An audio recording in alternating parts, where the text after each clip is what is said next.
Hypermetropia কি, এর types কি, এর কি কি কারণ রয়েছে এবং এর ট্রিটমেন্ট অপশনস কি কি রয়েছে সেই নিয়ে এই ভিডিওতে ডিসকাস করব। নমস্কার বন্ধুরা, আপনাদের সবাইকে রেইন হেলথ কেয়ার ইউটিউব চ্যানেলে স্বাগত জানাই। প্রথমেই আসি হাইপারমেট্রোপিয়া কি। হাইপারমেট্রোপিয়া বা লং সাইটনেস, এটার বাংলাতে সেরকম ভাবে কোনো ওয়ার্ডস নেই, কিন্তু এই হাইপারমেট্রোপিয়া বা লং সাইটনেস বলতে যেটা বোঝায় যে যখন যে ছবি ফর্মড হওয়ার কথা রেটিনাতে, সেটা রেটিনাতে ফর্মড না হয়ে রেটিনার পিছনে গিয়ে ফর্মড হয়, সেই কন্ডিশনটাকে আমরা বলে থাকি হাইপারমেট্রোপিয়া, যার ফলে আমরা ঝাপসা দেখি। এর মেডিকেল ডেফিনেশনে যদি আসি, তো মেডিকেল ডেফিনেশনটা হচ্ছে এরকম যে when parallel rays are coming from infinity and focus behind the retina when accommodation at rest, in that condition we called hypermetropia। মানে যখন প্যারালাল রেজ আসছে কোনো একটা অবজেক্ট থেকে এবং তার সেটা গিয়ে রেটিনাতে ইমেজ ফর্ম না করে রেটিনার পিছনে গিয়ে ইমেজ ফর্ম করছে এবং অ্যাকোমোডেশন রেস্টে থাকছে, সেই কন্ডিশনটাকে আমরা বলে থাকছি হাইপারমেট্রোপিয়া। হাইপারমেট্রোপিয়ার ক্ষেত্রে যদি আমরা এর কারণের কথা বলি বা ইটিওলজি নিয়ে যদি এর কথা বলি, তাহলে এর সাধারণত চারটে কারণ হয়। প্রথম আসি অ্যাক্সিয়াল লেন্থ। অ্যাক্সিয়াল লেন্থ যদি ছোট হয়, নর্মাল যতটা অ্যাক্সিয়াল লেন্থ তার থেকে যদি ছোট হয়, আইবলটা তখন সাইজে ছোট হবে, সেই কন্ডিশনটাকে বলা হয় অ্যাক্সিয়াল হাইপারমেট্রোপিয়া। এক্ষেত্রে 1 mm অ্যাক্সিয়াল লেন্থ কম হলে 3 ডায়োপ্টার হাইপারমেট্রোপিক হয়। 2 নম্বর কার্ভেচার হাইপারমেট্রোপিয়া। কর্নিয়ার কার্ভেচার যদি ফ্ল্যাট হয়, তো এই ফ্ল্যাটের জন্যই হাইপারমেট্রোপিয়া ফর্ম হয়। 1 mm ফ্ল্যাটের জন্য +6 ডায়োপ্টার হাইপারমেট্রোপিয়া হয়ে থাকে। ইন্ডেক্স হাইপারমেট্রোপিয়া বলতে কি বোঝায়, যেমন আমাদের কর্নিয়ার একটা রিফ্র্যাক্টিভ ইন্ডেক্স রয়েছে 1.376, দেন লেন্সের রিফ্র্যাক্টিভ ইন্ডেক্স রয়েছে 1.39। তো এই যে রিফ্র্যাক্টিভ ইন্ডেক্সের চেঞ্জেসের জন্য, যেমন কর্টিক্যাল ক্যাটারাক্টের ক্ষেত্রে রিফ্র্যাক্টিভ ইন্ডেক্স চেঞ্জ হয় লেন্সের, এবং সেই ক্ষেত্রে পেশেন্ট হাইপারমেট্রোপিকের দিকে শিফট করে, তো এটাকে বলা হয় ইন্ডেক্স হাইপারমেট্রোপিয়া। দেন লেন্সের পজিশনের চেঞ্জের জন্য যে হাইপারমেট্রোপিয়াটা হয়ে থাকে, যেমন কারোর ক্ষেত্রে অ্যাফেকিয়া হয়েছে, মানে লেন্স আমরা বার করে নিয়েছি, লেন্স এক্সট্রাকশন করা হয়েছে, তো সেটা একটা হাইপারমেট্রোপিয়া, যে ক্ষেত্রে পাওয়ার হাই হাইপারমেট্রোপিয়া হিসেবে গণ্য হয়, +10 ডায়োপ্টারের উপরে হয়। আবার দেখা যাচ্ছে চোখে ট্রমা বা আঘাত লেগেছে, তার ফলে লেন্সটা পস্টেরিয়র চেম্বার বা ভিট্রিয়াস চেম্বারে গিয়ে ড্রপ হয়ে গেছে, তার ফলে হাইপারমেট্রোপিয়া ফর্ম হতে পারে। তো এটা হচ্ছে লেন্সের পজিশনের জন্য। তাহলে চারটে হাইপারমেট্রোপিয়ার কারণ হতে পারে, এক হচ্ছে axial hypermetropia, curvature hypermetropia, index hypermetropia এবং লাস্ট লেন্সের পজিশনের জন্য যে হাইপারমেট্রোপিয়া হয়। এবার আসি হাইপারমেট্রোপিয়ার টাইপস। ক্লিনিক্যাল প্রেজেন্টেশনের উপর ভিত্তি করে আমরা হাইপারমেট্রোপিয়াকে সাধারণত 3টে টাইপসে ভাগ করি। এক হচ্ছে কনজেনিটাল হাইপারমেট্রোপিয়া, 2 হচ্ছে সিম্পল আর ডেভেলপমেন্টাল হাইপারমেট্রোপিয়া, আর 3 হচ্ছে অ্যাকোয়ার্ড হাইপারমেট্রোপিয়া। প্রথমে আসি যে কনজেনিটাল হাইপারমেট্রোপিয়া। আমরা জানি বাচ্চা যখন জন্মগ্রহণ করছে তার চোখে অলরেডি হাইপারমেট্রোপিক পাওয়ার থাকে +2.50 ডায়োপ্টার। এইবার এটাকে আমরা কনজেনিটাল হাইপারমেট্রোপিয়া বলে থাকি। আবার কনজেনিটাল মানে বাচ্চা বয়সেই দেখা যাচ্ছে তার মাইক্রোঅপথ্যালমাস রয়েছে, মানে চোখের আইবলের সাইজ অনেক ছোট রয়েছে, যেটাকে মাইক্রোঅপথ্যালমাস বলা হয়। তাহলে সেই কন্ডিশনে বাচ্চা বড় হলে তার হাইপারমেট্রোপিয়া থাকবেই, বা বাচ্চার বাই বার্থ থেকেই হাইপারমেট্রোপিয়া রয়েছে, এটাকে বলা হয় congenital hypermetropia.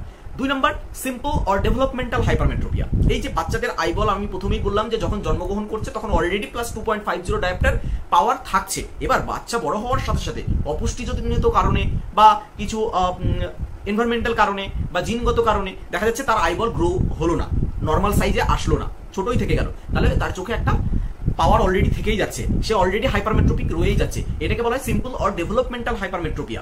Then acquired hypermetropia. Acquired hypermetropia বলতে কি বোঝায়, দেখা যাচ্ছে কারোর চোখে লেন্সটা এক্সট্রাকশন করা হয়েছে কিন্তু লেন্স ইমপ্ল্যান্ট করা যায়নি, সেটা যে কোনো কারণে হতে পারে, তো সেটাকে বলা হয় অ্যাকোয়ার্ড হাইপারমেট্রোপিয়া। এই ক্ষেত্রে যে পাওয়ারটা +10 ডায়োপ্টার বা তার বেশি হয়।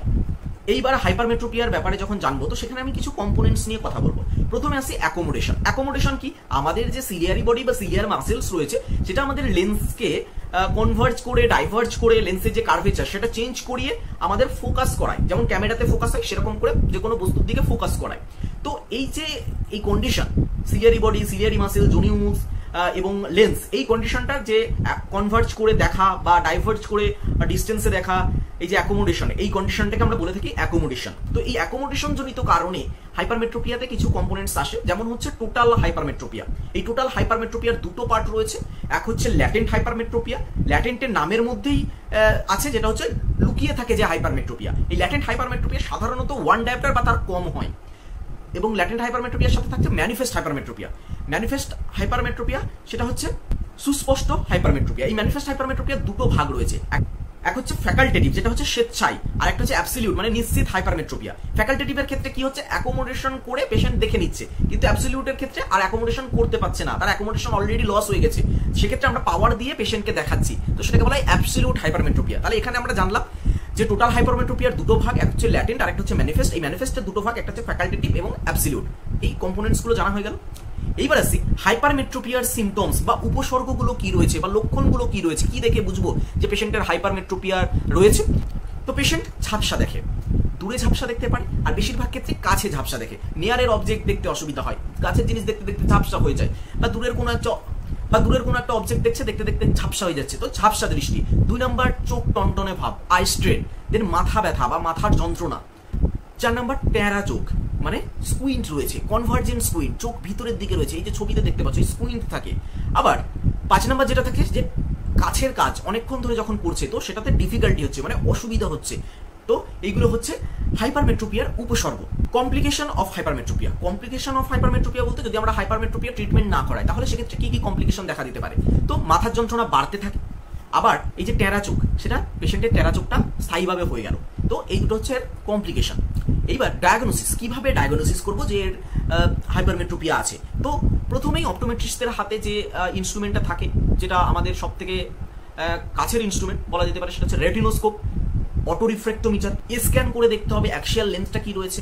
সার্জেনেরা যেটা দেখে যে তার অপটিক ডিস্কের সাইজটা ছোট রয়েছে, এসি মানে অ্যান্টিরিয়র চেম্বারটা শ্যালো বা অগভীর রয়েছে। আবার ছোট সাইজের কর্নিয়া, মাইক্রো কর্নিয়া রয়েছে, তাহলে মাইক্রো কর্নিয়া যদি থাকে, আইবল যদি সাইজে ছোট থাকে, অ্যাক্সিয়াল লেন্থ যখন ছোট থাকছে, আবার অপটিক ডিস্ক সাইজে ছোট হচ্ছে, আবার রেটিনোস্কোপ এবং অটো রিফ্র্যাক্টোমিটার, এইভাবে আমরা হাইপারমেট্রোপিয়াকে ডায়াগনোসিস করি। এবার আসি ট্রিটমেন্ট অপশনসে। হাইপারমেট্রোপিয়ার দুটো অপশনস রয়েছে ট্রিটমেন্টে, এক হচ্ছে অপটিক্যাল অপশন আর একটা হচ্ছে অপারেশন বা সার্জারি অপশন। অপটিক্যাল অপশনের মধ্যে কি রয়েছে, স্পেকটাকেল মানে চশমা, আর একটা রয়েছে কন্ট্যাক্ট লেন্স।